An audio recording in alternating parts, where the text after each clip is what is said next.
Bonjour à tous, au programme aujourd'hui on va aller analyser Home Depot, qui est sur une zone de résistance en ce moment, qui est sur une zone déterminante pour la suite, hein, un peu comme les indices en ce moment, un peu comme le Nasdaq et le SP500 ainsi que le CAC 40. On a fait un rebond technique, on est actuellement sur d'anciennes zones de support qui vont pouvoir jouer le rôle de résistance.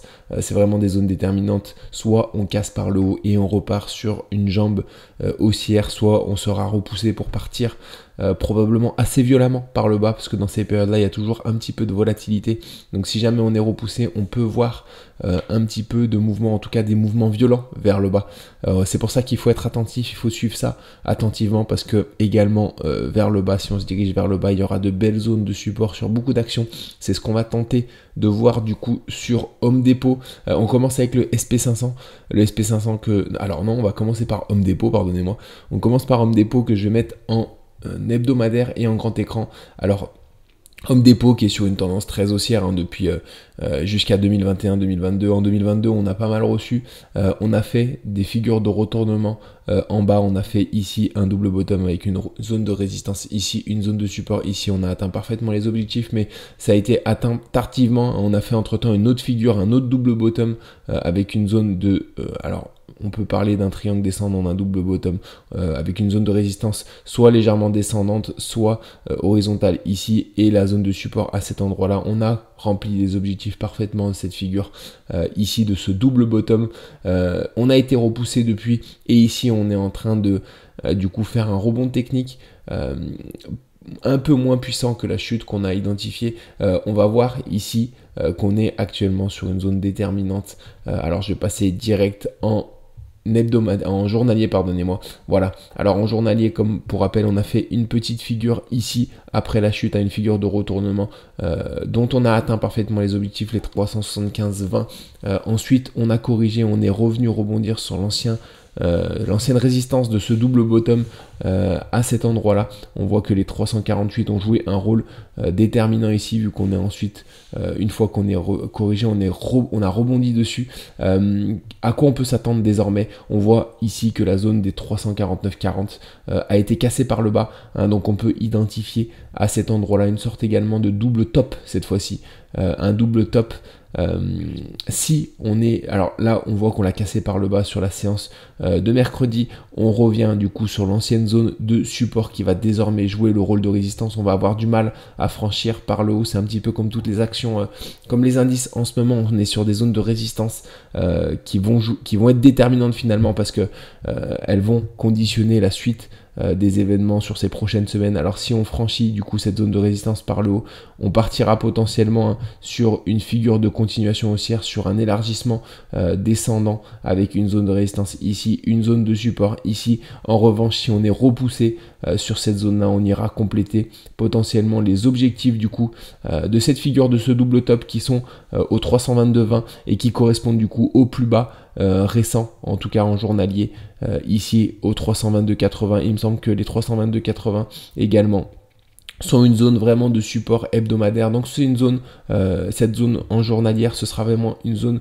sur laquelle on aura probablement un rebond technique si on arrive ici. Donc il y a potentiellement une belle zone d'investissement ici, une belle zone d'investissement, non, de prise de position en trading, parce que très souvent ces prises de position sont très rapidement sécurisées, voilà, sur des rebonds techniques en tout cas. Est-ce qu'on va repartir sur un mouvement durable, ou est-ce qu'on s'effondrera encore un peu plus ensuite? Ça c'est difficile à dire, mais en général dans 70-80% du temps on a un rebond technique sur ce genre de zone qui nous permet au moins de sécuriser une position en trading. En tout cas, si on veut partir sur de l'investissement, il faudra long terme, en tout cas il faudra analyser en tout cas une figure de retournement un petit peu plus longue dans le temps. Alors comme on peut le voir ici, on a également en hebdomadaire une potentielle future séance, hein, qui va se construire ici, à voir où se trouve la base de la hanse. Alors pour le moment on a une belle base au 323. Voilà, si jamais on fait des oscillations qui se resserrent ici et qu'on casse par le haut, on partira sur un mouvement d'ampleur sur Home Depot. Pour le moment on n'en est pas là, hein, c'est encore un scénario assez lointain. On est toujours ici, on est susceptible soit de rejoindre en tout cas cette zone des 323 en journalier, soit de repartir du coup en direction de la la résistance des plus hauts historiques de Home Depot. Mais encore une fois, c'est aujourd'hui que ça se passe, hein. C'est vraiment souvent pour beaucoup d'actions en ce moment. On est sur des zones de résistance majeure qui détermineront la suite des événements, hein. Soit on les franchit par le haut pour partir sur un mouvement haussier, soit on est rejeté pour aller chercher des niveaux légèrement plus bas. C'est le cas également pour Home Depot. Voilà ce qu'on pouvait dire sur cette action. On va passer sur le SP500 que je vais mettre en hebdomadaire et en grand écran. Alors c'est très intéressant ce qui se passe sur le SP500 en ce moment. On a du coup toujours on a cassé toujours cette zone de support ascendante assez violemment. On est parti potentiellement sur une correction un peu plus longue dans le temps. On va voir comment on revient du coup sur cette zone de résistance, cette ancienne zone de support qui va désormais jouer le rôle de résistance. Vous le voyez, elle est ici, c'est cette zone là. Alors on a du coup corrigé, on a atteint les objectifs de cette figure, de ce triangle descendant, on va dire ici, qui n'était pas très propre, hein, mais en tout cas, si on fait voilà, si on reporte l'amplitude de la figure à la cassure de ces supports qui a bien joué son rôle, on obtient les 510-20 sur lesquels on a parfaitement rebondi. Ici, on est déjà sur le SP500 sur une zone de résistance, hein. C'est une zone qui a joué le rôle de résistance ici, le rôle de léger support ici, qu'on a franchi violemment ici, et qui pourrait jouer le rôle de résistance. Cependant, c'est pas une résistance majeure, hein. D'après moi, la résistance majeure, elle est ici, hein, tout simplement parce que on a à la fois un gap, on a à la fois une ancienne zone de support, et on a à la fois surtout ce support hebdomadaire, hein. Si on revient à cet endroit-là, on aura potentiellement en tout cas de bonnes chances du coup d'être repoussé dans un premier temps, à voir si on part ensuite sur un mouvement baissier ou si on arrive à recasser cette zone, à reprendre cette zone vers le haut pour repartir sur un mouvement haussier. C'est ça qui va être déterminant en tout cas sur le SP500 ces prochaines semaines.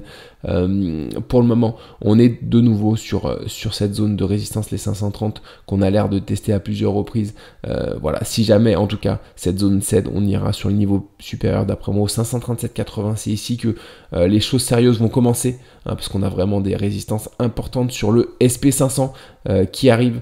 Encore une fois, si on repart vers le bas, je m'attends à un petit peu plus de volatilité, hein. Souvent dans ces mouvements-là baissiers, on a souvent des vents de panique, donc il faudra s'y attendre. C'est pour ça qu'il faut préparer d'ores et déjà des belles zones de support, en tout cas les repérer, des belles zones de support sur les actions sur lesquelles on pourrait avoir un rebond en tout cas. Alors je passe du coup sur le Nasdaq que je vais mettre également en hebdomadaire et en grand écran. Le Nasdaq qui me paraît un petit peu plus clair, vous voyez ici, on a cassé par le bas du coup ce canal ascendant assez violemment. On a rebondi sur cette zone de support qui pour le moment tient, cette zone de support historique en hebdomadaire. Il ne faut pas qu'elle cède, hein. Si elle cède, on partira vraiment sur une correction de grande ampleur de type de ce qu'on a connu en 2022. Peut-être probablement de cet ordre-là en tout cas. Ici, on revient sur une zone de résistance, vous le voyez sur le Nasdaq, qui est légèrement plus majeure que celle qu'on a vue sur le SP500 quand je passe en journalier. Vous le voyez, c'est une zone ici, les 448,60, qui a joué le rôle de résistance ici, qui a joué le rôle de support ici, et ici qui devrait jouer le rôle de résistance. En tout cas, c'est le cas en ce moment. Si on la regagne, on a une zone juste au-dessus également qui va être très difficile à franchir. C'est l'ancien support du canal ascendant hebdomadaire. On a également un gap, on a également du coup une zone des 460-20 qui sera une zone de résistance majeure. Une zone qui a joué le rôle de résistance ici, le rôle de léger support ici et ici, et qu'on va avoir du mal du coup à regagner du coup. Deux scénarios également sur le Nasdaq. Un scénario ici où on est repoussé dans un premier temps avant de franchir et de repartir sur un mouvement haussier, et l'autre scénario un peu moins glorieux, hein, où on va être rejeté violemment pour au moins aller chercher ces plus bas ici, les 423, et si jamais ces plus bas cèdent, on partira probablement sur pas mal de volatilité baissière, hein. C'est pour ça encore une fois qu'il faut commencer à regarder les potentiels points de rebond à la baisse, hein. Alors pas pour les investisseurs, hein, bien sûr, c'est plus des points potentiels, surtout pour les traders qui rentrent en position avec des stop loss sur des rebonds techniques. Les investisseurs, il faudra peut-être plutôt envisager d'identifier une figure de retournement sur un bas de marché. Pour le moment, on n'a pas grand chose, hein, sur les marchés américains, pas de figure de retournement sur des bas de marché. Voilà, donc vraiment rien à se mettre sous la dent en tout cas, d'après moi, sur les investisseurs, à part ceux bien sûr comme je le disais hier qui rentrent en DCA sur des points bas. Ici on a fait une correction déjà importante sur le Nasdaq, hein. Il me semble qu'on est de l'ordre de voilà, de 15%, plus de 15% déjà. Sur le S&P 500, on est autour de 10% de correction. Donc on sait que les marchés américains, notamment le S&P 500, corrigent rarement moins que 30%. Donc on est sur des bons points d'investissement. Bien sûr, on peut aller plus bas, hein, mais si vous gardez un peu de liquidité pour des potentiels points bas, vous aurez également des bonnes zones d'investissement un petit peu plus bas. Voilà ce qu'on peut dire du coup en tout cas c'est les investisseurs qui ont une vision long terme, mais encore une fois pour plus de sécurité, je vous conseille en tout cas c'est ce qu'on va essayer de trouver ici, c'est des figures de retournement sur un bas de marché. Voilà ce qu'on pouvait dire sur les marchés américains. On va passer sur le CAC 40, le CAC 40 qui est à peu près dans le même contexte, hein. En hebdomadaire, pour rappel, il faut absolument tenir cette zone de support ascendante ici. Voilà, alors pour le moment on l'a pas atteinte, hein. Peut-être qu'on l'atteindra jamais. On est en train d'initier un léger rebond ici, rien de très vigoureux cependant, hein, comme on peut le voir par rapport à l'amplitude de la baisse. On a rebondi du coup sur une zone de support. On n'a pas grand chose à se mettre sous la dent sur le CAC 40. On peut, en tout cas pour moi, la zone majeure de résistance, la future zone majeure, c'est celle-ci. Hein, ça va être celle-ci. Pour le moment, on n'y est pas, on est encore assez loin.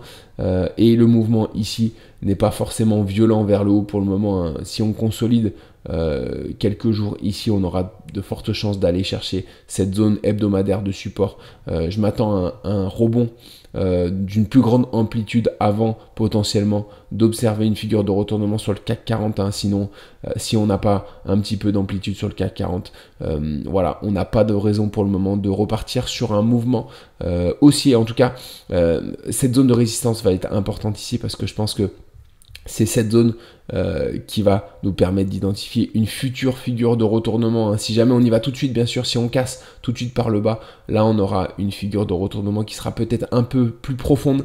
En tout cas, voilà ce qu'on peut dire sur le CAC 40, mais ce qu'il faut retenir, c'est vraiment cette zone de support hebdomadaire, hein, ici qu'on ne devra pas franchir par le bas si on ne veut pas partir sur un mouvement d'ampleur, hein, d'une plus grande ampleur en tout cas, à la baisse.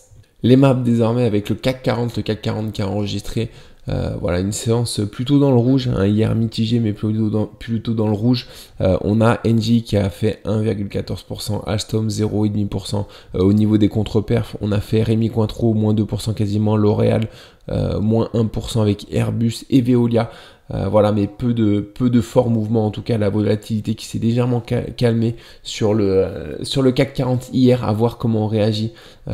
J'espère, je pense en tout cas ce que je privilégie, c'est un léger rebond technique pour le moment pour aller sur des niveaux légèrement plus hauts, pour aller atteindre la zone de résistance dont je vous ai parlé précédemment. Au niveau du marché américain, on a eu une séance largement dans le vert hier avec un beau rebond technique, hein. On a MicroStrategy qui prend 9%, Coinbase 7,5%, Nvidia 6%, Uber 5,29%.